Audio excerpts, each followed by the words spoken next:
చదువుకుందాం. పరిశుద్ధ గ్రంథాన్ని తెరిచి 1 పేతురు రాసిన పత్రిక 4వ అధ్యాయము 13వ వాక్యాన్ని మనం చదువుకుందాం. 1 పేతురు రాసిన పత్రిక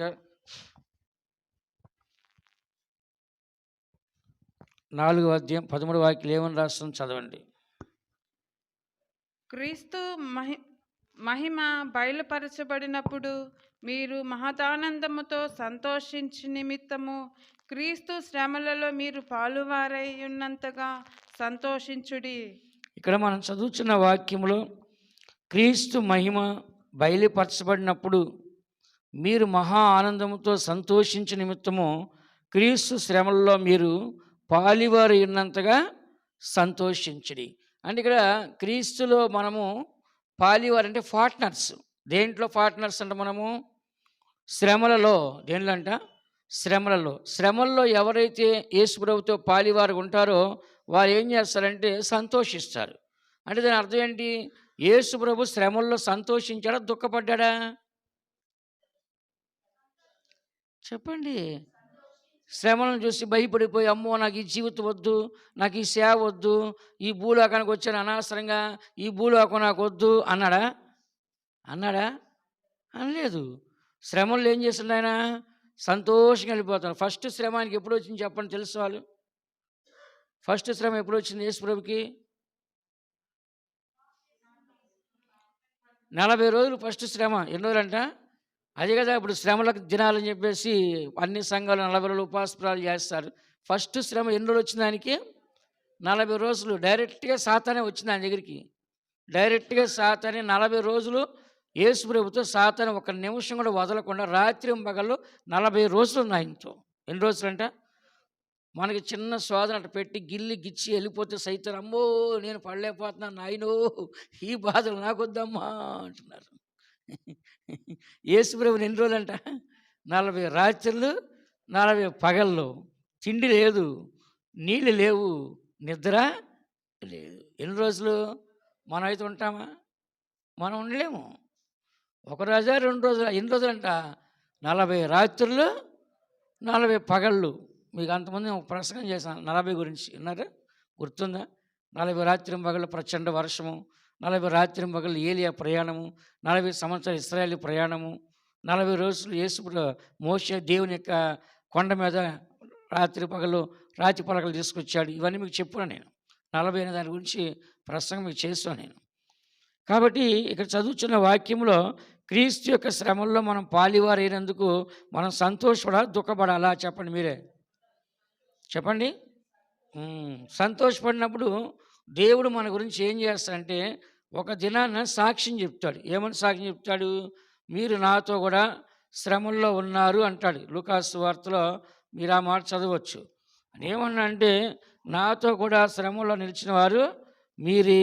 లూకాసు వార్త 22వ అధ్యాయము, లూకాసు వార్త 22వ అధ్యాయము 28వ వాక్యాన్ని చదువుకుందాం. నా శోధనలో నాతో కూడా నిలిచి ఉన్నవారు మీరే. శోధనలో అని రాస్తుంది. అక్కడ 1 అంకి ఉంది, చిన్న అంకి. దాని ఫుట్ నోట్ల కింద మనం చదివితే నా శ్రమలలో ఏమంట? నా శ్రమలలో నాతో కూడా నిలిచిన వారు మీరే. కాబట్టి ఇప్పుడు దేవుడు కూడా ఆయనతో నిలిచిన వారి గురించి సాక్ష్యం చెప్తున్నాడు లేదా? కొంతమంది అవసరం తీర్పిన తర్వాత మర్చిపోతారు, వాళ్ళ పని అయిన తర్వాత మర్చిపోతారు. కానీ యేసు ప్రభువు మర్చిపోడండి, మర్చిపోరు. నాతో కూడా నా శ్రమల్లో మీరు పాలివారిగా ఉన్నవారు మీరే అంటున్నాడు అనమాట. అని ఇక్కడ మనం చదువుతున్న క్రీస్తుతో మన శ్రమలు పడాలా వద్దా? చెప్పండి. ఎందుకు పడాలి? ఆయన మన కొరకు శ్రమ పడ్డాడు. మొట్టమొదటి గుర్తుపెట్టుకోండి. మనం ఎందుకు శ్రమ పడాలంటే మొదట ఆయన మన కొరకు శ్రమ పడ్డాడు, దానికోసం మనం శ్రమ పడాలి. ఒకటి. రెండోది ఎందుకు శ్రమ పడాలి? మనము పరలోకానికి పోవాలంటే 14:22 వాక్యంలో అపోస్తల కార్యంలో రాస్తుంది, చదవండి. అపోస్తల కార్యము 14:22 చదవండి ఒకసారి త్వరగా. శిష్యుల మనసులను దృఢపరిచి విశ్వాసమందు నిలకడగా ఉండవలెననియు అనేక శ్రమలను అనుభవించి మనము దేవుని రాజ్యంలో ప్రవేశింపవలెననియు వారిని హెచ్చరించి. అనేక శ్రమలను అనుభవించి దేవుని రాజ్యంలో ప్రవేశించాలంట. ఎక్కడంట? అంటే ఇప్పుడు మనం దేవుని రాజ్యంలో ప్రవేశించాలంటే ఏం చేయాలి? మనము అనేక శ్రమలు అనుభవించాలి. మనుషుల వల్ల శ్రమలు అనుభవించాలి, ఆర్థిక బాధల వల్ల శ్రమ అనుభవించాలి, వ్యాధి వలన శ్రమ అనుభవించాలి, ఉద్యోగస్తుల శ్రమ అనుభవించాలి, కుటుంబం వలన శ్రమలు అనుభవించాలి, సాతాను వలన శ్రమలు అనుభవించాలి, మాటల వలన శ్రమ అనుభవించాలి, ఆర్థిక బాధల వలన శ్రమ అనుభవించాలి. అన్ని రకాలుగా ఏం చేయాలి మనము? శ్రమ అనేది అనుభవించాలి. యేసు ప్రభువు ఏమంటున్నాడు? నాతో కూడా శ్రమలో నిలిచిన వారు మీరే అన్నాడు. పౌలు గారు ఏమన్నారు ఇక్కడ? శిష్యుల యొక్క మనసులు దృఢపరిచి మీరు అనేక శ్రమలు అనుభవించి దేవుని రాజ్యంలో ప్రవేశించాలి. కాబట్టి దేవుని రాజ్యంలో ప్రవేశించాలని మనం ఏం చేయాలి? శ్రమ పడాలి. క్రీస్తు మన కొరకు శ్రమ పడ్డాడా పడలేదా? చదివాం కదా, 1 పేతురు 4:13 మొట్టమొదటిగా క్రీస్తు మన కొరకు శ్రమ పడ్డాడు. కాబట్టి మనం కూడా క్రీస్తు శ్రమపడి ఆయన శ్రమల్లో పాలివారైనంతగా మనం ఏం చేయాలంట? సంతోషించాలి. పౌలు గారు ఏమన్నాడు? క్రీస్తు పడిన శ్రమల్లో కొదువైన వాటిని నా శరీరం అందు నా వంతు నేను భరిస్తున్నాను అంటున్నాడు. చదవండి, ఫిలిప్పీ రాసిన పత్రికలో పౌలు గారు చెప్తున్నాడు, క్రీస్తు శ్రమలు పడ్డాడు, కానీ కొన్ని ఉన్నాయి, వాటిని నా శరీరంలో నేను అనుభవిస్తా అంటున్నాడు. ఫిలిప్పీ రాసిన పత్రిక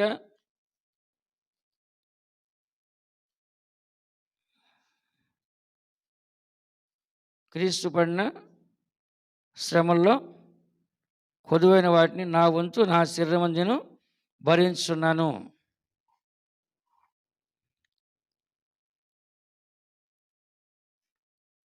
ఫిలిపియా 4వ అధ్యాయము, ఫిలిపి 4:14.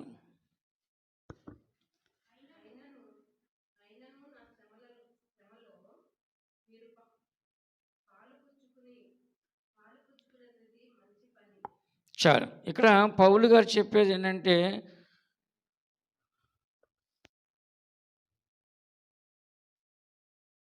శ్రమల గురించి ఎన్నో వాక్యాలు అని చెప్పుకొచ్చాడు.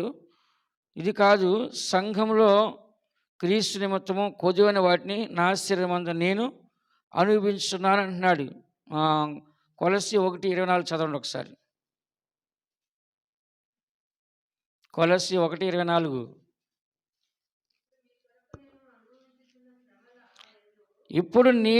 ఇప్పుడు మీ కొరకు నేను అనుభవించిన శ్రమల యందు సంతోషించుచు సంఘమును ఆయన శరీరం కొరకు క్రీస్తు పడిన పాటల్లో కొదువైన వాటి యందు నా వంతు నా శరీరం అందు సంపూర్ణం చేయించున్నాను. ఇది ఆయన చేసే పని. యేసు ప్రభువు శ్రమల పడి వెళ్ళిపోయాడు, కొన్ని మిగిలిపోయాయంట, బ్యాలెన్స్ ఉన్నాయంట. ఆ బ్యాలెన్స్ ఏం చేస్తాడు? నా వంతు నా శరీరం అందు నేను అనుభవిస్తా అంటున్నాడు. విన్నారు? అప్పుడు క్రీస్తు కొన్ని శ్రమలు పడ్డాడు, ఆయన వెళ్ళిపోయాడు, కానీ మిగిలిన వాటిని నా వంతు నా శరీరం అందు నేను వాటిని ఏం చేస్తాను? అనుభవిస్తా. ఇప్పుడు తల్లిదండ్రులు ఉన్నారు, ఒక బిజినెస్ ప్రారంభించుంటారు, ఒక పని ప్రారంభించుంటారు, లేదంటే ఒక అప్పులు చేసి ఉంటారు. తర్వాత దాని బాధ్యత ఎవరిదండి? పిల్లలదే కదా, పిల్లలే చేయాలి దాన్ని. అలాగే దేవుడు మన కొరకు సమస్తాన్ని చేసి వెళ్ళిపోయాడు, మిగిలిన వాటిని ఎవరు చేయాలి? మనమే చేయాలి. మన వంతు మనం ఏం చేయాలంట? చేయాలి. ఇదే పౌలు చెప్పాడు కదా, మీ కొరకు నేను అనుభవించిన శ్రమల యందు సంతోషించున్నాను. అంటే ఆయనకు సంతోషం ఉందా? శ్రమల్లో దుఃఖంగా ఉందా? చెప్పండి. మనం చిన్న పని చేస్తే సగించుకోలేము. ఫర్ ఎగ్జాంపుల్గా మార్తా మరియ కథ మీకు తెలుసు. మరియమ్మ యేసు ప్రభువు పాదాల దగ్గర కూర్చుని వాక్యం ఉంటుంది. మార్తా ఏం చేస్తుంది? అనేక రకాల వంటలు చేస్తుంది. ఇప్పుడు ఆమెకి ఏమైపోయింది? ఒంట్లో పని ఎక్కువైపోయి, శ్రమ ఎక్కువైపోయి, ఆమె కోపం వచ్చేసి, ప్రభువానికి చింత లేదా? ఆమె వచ్చి దగ్గర కూర్చొని కష్టపడకుండా నేను ఎంత శ్రమ పడుతున్నా అంటుంది. అంటే కొంచెం శ్రమ వస్తాడు, మనకి ఏమొస్తుంది? అన్నీ కోపం వచ్చేస్తుంది, కోపము వచ్చేస్తుంది. అలాగే ఇక్కడ మనం చదువుతున్నాం, పౌలు గారు కానీ పేతురు గారు కానీ శ్రమల్లో సంతోషించారు. పేతురు గారు ఏమన్నాడు? ఆయన క్రీస్తులో శ్రమల్లో పాలివారైన ఉన్నంతగా సంతోషించండి అని చదివాం. ఇక్కడ మనం ఏమంటున్నాము? పౌలు ఇప్పుడు నేను అనుభవించిన శ్రమల యందు సంతోషించుచు సంఘము ఆయన శరీరం కొరకు నేను క్రీస్తు యొక్క పడిన పాటల్లో కొదువైన వాటిని నా వంతు నా శరీరం అందు సంపూర్ణము చేయుచున్నాను. అందుకని మనకి జీవితంలో శ్రమల మార్గంలో మనం సంతోషంగా వెళ్ళాలా, దుఃఖంగా వెళ్ళాలా? చెప్పండి. యేసు ప్రభువు అన్నాడు, మీరు నాతో కూడా నా శ్రమల్లో పాలివారైనారని చెప్తున్నాడు కదా. మరి పౌలు గారు ఏమన్నాడు? అనేక శ్రమలు అనుభవించి దేవుని రాజ్యం మనము ప్రవేశించాలని. ఆయన ఊరికే డైలాగులు చెప్పి ప్రసంగాలు చేస్తాడా? లేదు. ఆయన ఏమన్నాడు? క్రీస్తు పడిన పాటల్లో నా వంతు నా శరీరం వంతు సంఘం కూడా నేను శ్రమలు పడుతున్నాను. ఎలాగన్నాడైనా? సంతోషముగా. ఎలాగంట? సంతోషం. అందుకని మనకు వచ్చే అగ్ని లాంటి శ్రమల్లో, శోధనలో మనం ఏం చేయాలంటే సంతోషంగా ఉండాలి, దుఃఖపడకూడదు. చాలామంది కష్టం రాగానే ఏం చేస్తారు? దుఃఖం వస్తుంది. బైబిల్ రాస్తుంది, ఎవరికైనా శ్రమ కలిగిందా వాడు ప్రార్థన చేయాలి, ఆనందం కలిగిందా పాటలు పాడాలి. అవునా కాదా?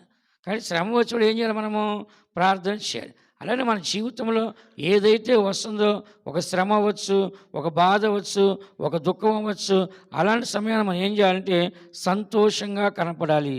ఎలా కనపడాలంటే సంతోషంగా. ఎందుకని? దేవుడు మనకి పరిశుద్ధాత్మ ద్వారా సపోర్ట్గా ఉంటున్నాడు. ఎలా ఉన్నాడంట? దేవుడు పరిశుద్ధాత్మ రూపంలో మనతో ఉంటున్నాడు. కాబట్టి ఆ శ్రమలు ఎవరు భరిస్తున్నారు? దేవుడే భరిస్తున్నాడు. ఆయన మనలో ఉండి ఆయన మనకు వచ్చే ప్రతి శ్రమను ఎవరు అనుభవిస్తున్నారు? ఆయనే అనుభవిస్తున్నాడు. ఓ దెయ్యాలు పట్టిన వాళ్ళ దగ్గర తీసుకొచ్చారు. దెయ్యాలు పట్టిన వాళ్ళు చాలామందిని. దెయ్యాలు పట్టిన దెయ్యం కోరుకుంటుంది, నాకు కోడి కూర కావాలి అంటే అప్పుడు కోడి కూర వండాలి. ఇప్పుడు ఏది తిన్నా కూడా అన్నీ ఎవరి కోరికలు? దెయ్యం కోరికలు. ఇప్పుడు వీడు తింటాడు కానీ మనిషి ఆ తినేదంతా ఎవరు తింటారు? దెయ్యం తింటుంది. ఎవరి కోరికలు తీరుతాయి? దెయ్యం కోరిక తీరుద్ది. వీడు మాత్రం ఎలా ఉంటాడు? బలహీనంగా ఉంటాడు. ఆ తిన్నది ఎవరు తింటారు? దెయ్యం తింటుంది. అలానే దేవుడు మనలో ఉన్నాడు అనుకోండి, ఆ బాధలను ఎవరు తింటారు? అర్థమైందా మీకు? ఇప్పుడు ఆ బాధలను ఎవరు తింటారు? దేవుడే తింటాడు. ఆ కష్టాలను ఎవరు తింటారు? ఆయన ఏమన్నాడు? నిన్ను నిందించిన నిందలు నా మీద పడినాయి, నిన్ను హింసించేవారు నన్ను హింసించట్టే కదా. సౌలా సౌలా నన్ను ఎలా నీవు హింసించున్నావు అన్నాడు. అందుకని దేవుని బిడ్డలైన మనం పడే అన్నీ మనం పడితే మనం నిలబడలేము, మనం బతకలేమండి. అవన్నీ ఎవరు అనిపిస్తారు? దేవుడు మనలో ఉండి వాటిని ఏం చేస్తాడ? ఆయన భరిస్తున్నాడు. అందుకని దేవుని బిడ్డలైన యేసు ప్రభువును మనం చూసినప్పుడు ఆయన శ్రమలు పడినాడు కాబట్టి అక్కడ మనము క్రీస్తు శ్రమల్లో మనం కూడా ఏం చేయాలంటే పాలివారిగా ఉన్నంతగా సంతోషాన్ని ఉండాలి. మూడోది మనం చూసినట్లయితే శ్రమలు వచ్చినప్పుడు మనము దృఢ విశ్వాసం కలిగి ఉండాలి. హెబ్రీ రాసిన పత్రిక 3వ అధ్యాయం 15వ వాక్యం చదువుకుందాం.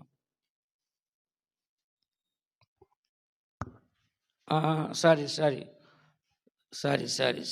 1 పేతురు 4:1 చదవండి. 1 పేతురు 4:1. క్రీస్తు శరీరమందు శ్రమపడెను గనుక మీరును అట్టి మనసును ఆయుధముగా ధరించుకునిడి. క్రీస్తు శరీరమందు శ్రమపడిన గనుక మీరును అట్టి మనస్సుని ఆయుధంగా ధరించి. పొద్దున్న చెప్పాను 5480 గాయాలంట. అంటే కొరడాకి 10 రకాల చీలికలు ఉంటాయి. ఆ 10 రకాల చీలిక గొర్రె ఎముకలు, గుండులు, ఇనప గుండులు, గాలముళ్ళు ఉంటాయి. అట్లాగా ఒక మనిషిని 40 దెబ్బలు కొట్టాలి. అప్పుడు అలా 40 అనుకుంటే ఇంకా ఆయనకి ఎన్ని శిక్షలు వేస్తారా? అన్ని చేసి కొట్టిన దెబ్బలకి ఆ శరీరం అంతా ఏమైందండి? మొత్తము చీలిపోయింది. అందుకే బైబిల్ రాస్తుంది, నా వీపు దున్నబడిను, నా చెంప కొట్టబడిను. అవన్నీ ముందుగానే ఉన్నాయి. అవన్నీ మీకు దేవుని చెప్తే తర్వాత చెప్తా. ప్రతి ప్రవచనము పాత నిబంధనలో ప్రవచించారు, కొత్త నిబంధనలో నెరవేరింది. అందుకని ఇక్కడ మనం చదువుతున్న వాక్యంలో యేసు ప్రభు దేనిలో శ్రమపడ్డా అంటే శరీరమందు శ్రమపడను. అనేక మంది బైబిల్ పండితులు ఏమన్నారంటే యేసు ప్రభు పాపము చేయడానికి కారణం మనిషిగా ఉన్నప్పటికీ, శరీరంలో ఉన్నప్పటికీ పాపము అనేది ఆయన ఎందుకు ప్రవేశించలేదంటే ఆయన 24 గంటలు శ్రమపడ్డాడంట.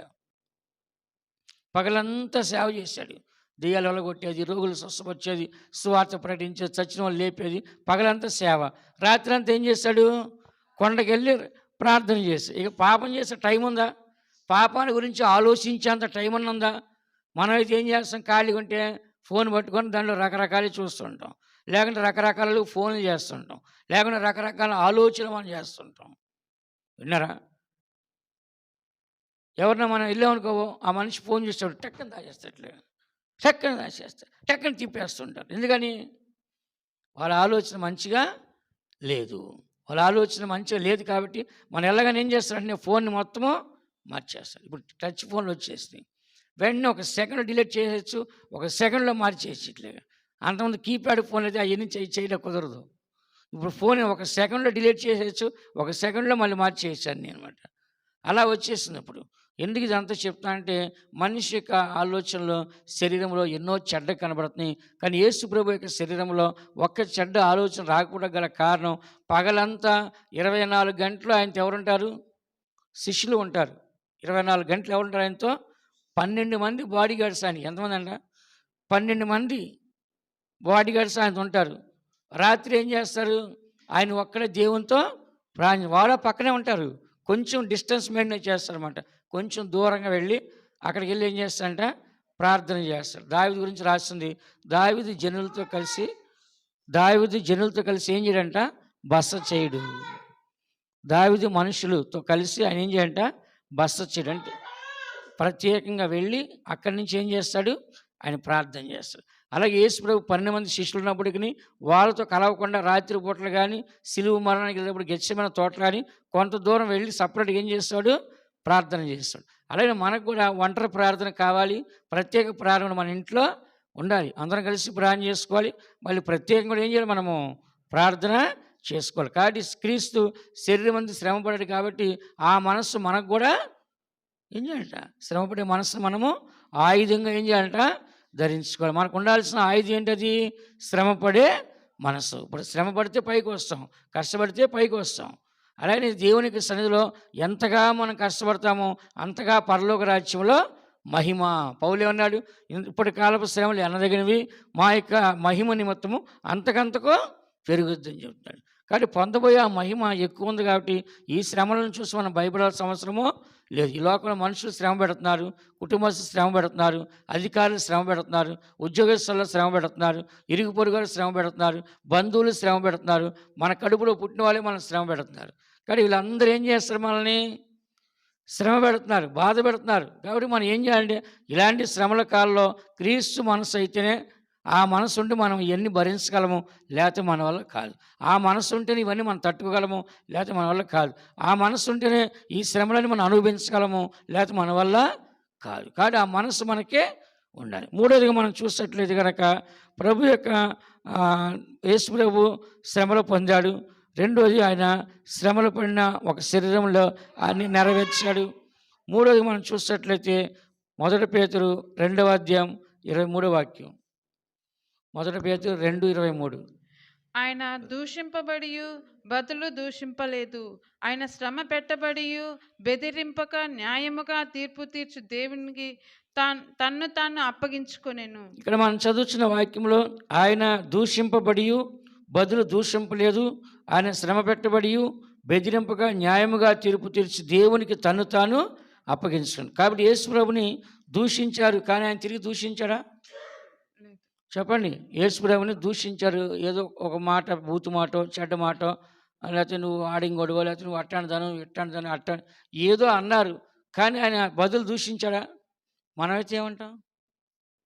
చెప్పండి. మనలో ఒక మాటని మనం అంటామన్నమా? వాళ్ళు బూతు మాట మాట్లాడచ్చు, కానీ మన బూతు మాట కాకపోయినా మనం కూడా ఘాటుగానే ఏం చేస్తాం? సమాధానము చెప్తాం. కానీ యేసు ప్రభు ఏం చేస్తాడంటే వ్యర్థమనులతో మాట్లాడకూడదు, వేస్ట్ ఫెలోస్తో మనం మాట్లాడకూడదు, వీళ్ళు చెడ్డోళ్ళు కాబట్టి వీళ్ళ నోట్లో నోరు పెట్టకూడదని ఎన్నో సందర్భాల్లో యేసు ప్రభు మౌనంగా ఉన్నాడు. అందుకని ఆయన గురించి ప్రవచనంది, వరదకు తేబడిన గొర్రె పిల్లవలే వచ్చి కత్తిరించు అనేట మౌనంగా ఉన్నట్లుగా ఆయన ఉన్నాడని రాస్తుంది. అతడు అరవడు, కేకల వేయుడు అని రాస్తుంది. కాబట్టి యేసు ప్రభువుని మనం చూసినప్పుడు ఆయన ఎంతో మౌనంగా ఉన్నాడు. కారణం అంటే శ్రమ మనం అనుభవించక తప్పదు అని. అందుకని రాస్తుంది ఇక్కడ, ఆయన శ్రమ పెట్టబడి ఏమని రాస్తుంది ఇక్కడ చెప్పండి? 23వ వాక్యంలో ఆయన దూషించబడి బదులు దూషింపలేదు, ఆయన శ్రమ పెట్టబడి బెదిరింపగా న్యాయంగా తీర్పు తెచ్చే దేవునికి అప్పగించాడు. దేవుడు చూసుకుంటాడులే, దేవుడే న్యాయం చేస్తాడులే, దేవుడే తీర్పు తీరుస్తాడులే అని చెప్పేసి శ్రమను మాత్రం ఆయన వంతు అనుభవించాడు. కానీ జడ్జిమెంట్ తీర్పు ఎవరికి ఇచ్చాడు? దేవుడికి ఇచ్చాడు. దేవుడు చూసుకుంటాడు. కానీ శ్రమలను సంతోషంగా అనుభవించదా? చెప్పండి. శ్రమలను సంతోషంగా అనుభవించాలి. అలాగే మనల్ని కూడా ఏ తప్పు చేయనప్పుడు అన్యాయంగా మనల్ని మాట్లాడుతుంటారు, అన్యాయంగా దూషిస్తుంటారు, అన్యాయంగా శ్రమ పెడుతుంటారు, అన్యాయంగా బాధపడుతుంటారు. కాబట్టి శ్రమల్లో మనము క్రీస్తులో పాలివారు ఉన్నంతగా ఏం చేయాలి? మనము సంతోషించాలా వద్దా? సంతోషించాలి. 4వదిగా మనం చూసినట్లయితే మరి 2 కొరింథీ రాసిన పత్రిక 1వ అధ్యాయం 13వ వాక్యం చదువుకుందాం. 2 కొరింథీ 1వ అధ్యాయం 13వ వాక్యం. అందువలన అనేకుల ప్రార్థన ద్వారా మనకు కలిగిన కృపావరముల కొరకు అనేకుల చేత మా విషయమై కృతజ్ఞతాస్తుతులు చెల్లింపబడును. కానీ ఇక్కడ మనం చదువుతున్న వాక్యంలో 2 కొరింథీ రాసిన పత్రిక, 2 కొరింథీ అంట సరే 2 కొరింథీ చదవండి. 2 కొరింథీ అని చదివింది మీరు? 2 కొరింథీ చదవండి, 1:13. మీరు చదువుకొని పూర్తిగా గ్రహించిన సంగతులు తప్ప మరేమీయు మీకు వ్రాయటలేదు. కడవరి వరకు వీటిని ఒప్పుకుందురని నిరీక్షించుచున్నాము. కాబట్టి ఇక్కడ మనం పౌలు గారు మనం చూస్తున్నాము. కొరింథీ సంఘానికి కూడా ఆయన కొన్ని విషయాలు రాసినాడు. 1వ అధ్యాయం 4వ వాక్యంలో దేవుడు మిమ్మల్ని ఎలాగో ఆదరణతో ఆదరించడం, ఆ ఆదరణతోనే ఎట్టి శ్రమల్లో ఉన్నవారినైనా అందరి ఆదరించుటకు శక్తి గలవారు ఆగినట్లు ఆయన మా శ్రమ అంతటిలో మమ్మను ఆదరించాడు. ఇక్కడ మనం చూసినట్లయితే అనేకుల్ని దేవుడు ఎలాగో ఆదరించాడు సేవకుల్ని. ఆ సేవకులు ఏం చేస్తున్నారు? సంఘస్థులు ఏం చేస్తారంట? ఆదరిస్తున్నారు. కానీ దేవుని చేత ఆదరించబడిన వారు సంఘాన్ని ఏం చేస్తారంట? ఆదరిస్తారు. మీరు చదువుకొని పూర్తిగా గ్రహించిన సంగతులను తప్ప మరి ఏమీ మీకు రాయటం లేదు. కడ వరకు వీటిని ఒప్పుకొని దాన్ని నిరీక్షించుచున్నాను. కాబట్టి చివరి దాకా ఏం చేయాలంటే మనము దేవుని మార్గంలో సంతోషంగా మనము అప్పగించుకోవాలి, ఒప్పుకొని మనం వెళ్ళాలి. ఏం చేయాలంట? చివరి దాకా మనం అప్పగించుకొని దేవునికి సన్నిధిలో మనం ఒప్పుకొని దాన్ని గట్టిగా పట్టుకొని ముందుకే వెళ్ళాలి. కాబట్టి ప్రతి మనిషికి జీవితంలో దేవుడితో చేసే జీవితము సంతోషముగా చెయ్యాలి. ఎలా చేయాలంట? దేవుడితో చేసే జీవితం ఏం చేయాలంట? సంతోషంగా చేయాలి, కానీ దుఃఖపడుతూ బాధపడుతూ మాత్రం ఆ జీవితాన్ని చేయకూడదు. అందుకని దేవుని బిడ్డలైన మనము మొట్టమొదటిగా మనం క్రీస్తులో శ్రమల్లో పాలివారంతో సంతోషించాలి. రెండోది ఆయన శరీరం అనే మీద ఆయన శ్రమపడ్డ కాబట్టి అట్టి మనస్సు ధరించుకోవాలి.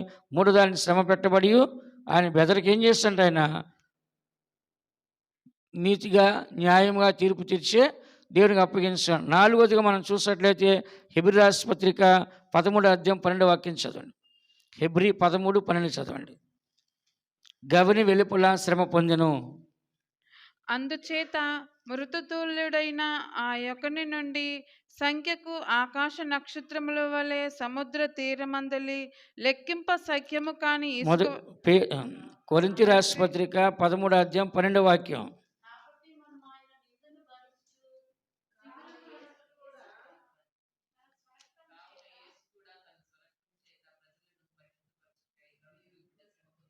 పదమూడో అధ్యాయం 12వ వాక్యం. నా మాట అర్థం కావట్లేదా? నన్ను మీరు కన్ఫ్యూజ్ చేసేస్తున్నారు. నేను ఒకటి చెప్తూ ఇంకోటి చదివేస్తాను. ఏం చేస్తున్నారు మీరు? నన్ను కన్ఫ్యూజ్ చేసేస్తున్నారు. ఇప్పుడు మనం చూసినట్లయితే 13వ అధ్యాయం 12వ వాక్యంలో కావున యేసు కూడా తన స్వరక్తము చేత ప్రజలను పరిశుద్ధపరచుటకై గవిని వెలుపట శ్రమ పొందెను. ఏం పట్టుకెళ్ళంటే శ్రమ పొందడానికి? స్వరక్తము. రక్తం అంటే ఏంటి? ప్రాణము. ప్రాణములు ఏం చేశాడు? ఆయన శ్రమపరచబడ్డాడు. చెప్పండి అందరూ. ఎక్కడ శ్రమపరచబడ్డాడంట? ఆయన ప్రాణం. కొంతమంది ఏమంటారు? ఈ శ్రమల వల్ల నా ప్రాణం విసిగిపోయింది, బ్రతుకుటి కంటే చచ్చుటే మేలు. బైబిల్లో రాస్తుంది. నాకు ఏం కలిగిందంట? సొర చెట్టు పురుగు తినేసింది. ఆయనకి ఏం కలిగిందంట? శ్రమ కలిగింది. శ్రమ కలిగినప్పుడు ఏమన్నాడు? నా ప్రాణం బ్రతుకుటి కంటే చచ్చుటే మేలు అంటున్నాడు. అంటే ప్రాణానికి ఏమొచ్చింది అక్కడ? శ్రమ వచ్చింది. మన ఎండలో వెళ్తున్నాం, ఎర్రటి ఎండలో బాగా కళ్ళు తిరిగిపోతాయి, మన ప్రాణం ఏమైపోద్ది? సమస్యలు వెళ్ళిపోద్ది అనమాట. అలాగా ఇక్కడ మనం చదువుచున్నాము.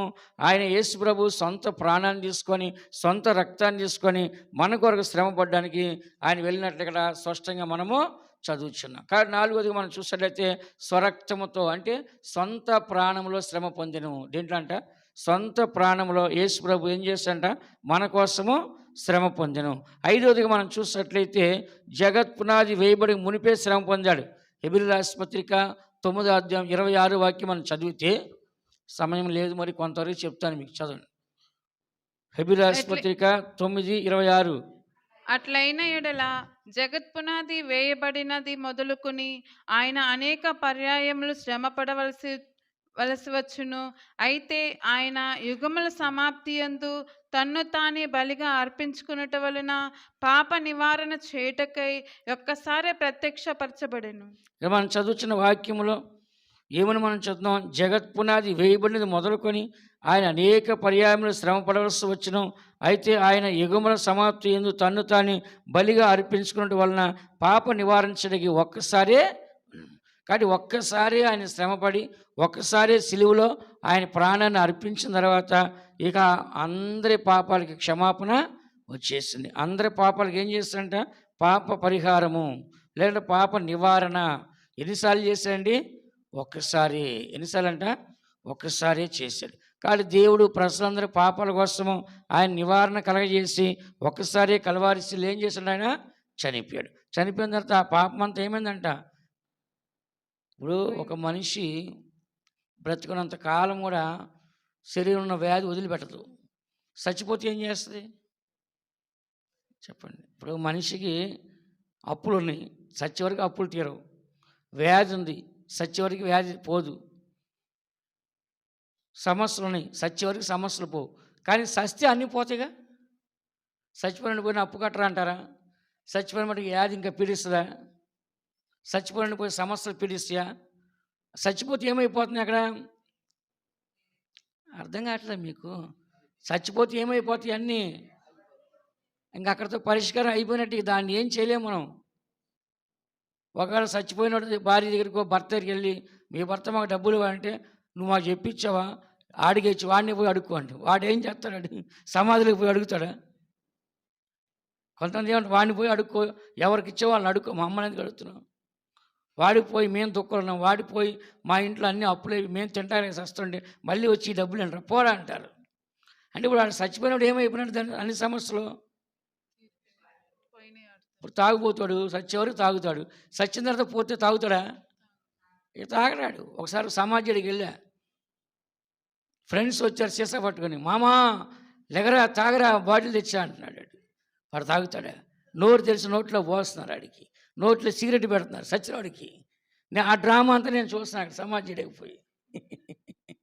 ఏం చేయలేను. చచ్చిపోతే ఏమైనట్టు? ఆ సమస్యలన్నీ పరిష్కారం. అలాగనే యేసు ప్రభు మన పాపాలు, మన శాపాలు, మన దోషాలు, లోక పాపం అంతా మోసుకెళ్ళి శిలువలో మరణించిన కాబట్టి ఆ శ్రమల వలన మన సమస్యలకి గవిని వెళ్ళిప్పుడు ఏమిస్తున్నాడు? మనకి పరిష్కారము దొరికింది. ఆయన మరణం ద్వారా అన్ని సమస్యలకు ఏం చేస్తాడు? ఆయన పరిష్కారాన్ని చేశాడు. టైం అయిపోయింది.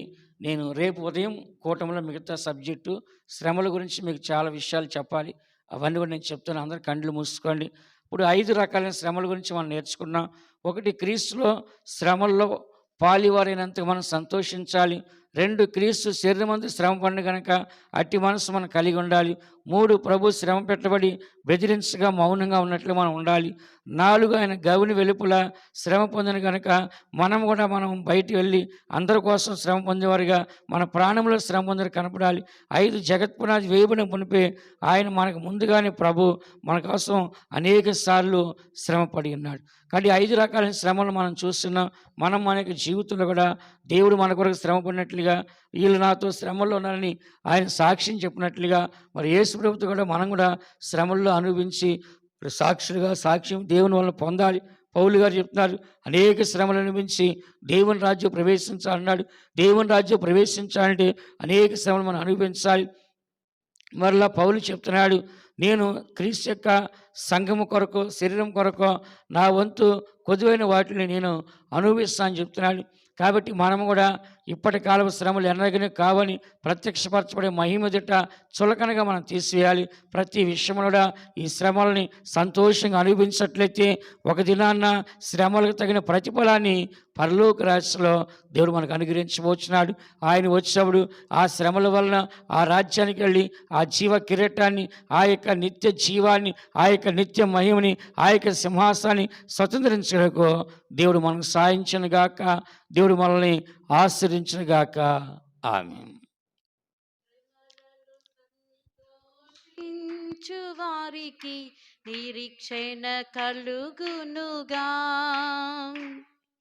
శ్రమలలో సంతోషించు వారికి నిరీక్షణ కలుగునుగా. ఇప్పటి వ్యాధి బాధలన్నీయు, ఇప్పటి వ్యాధి బాధలన్నీ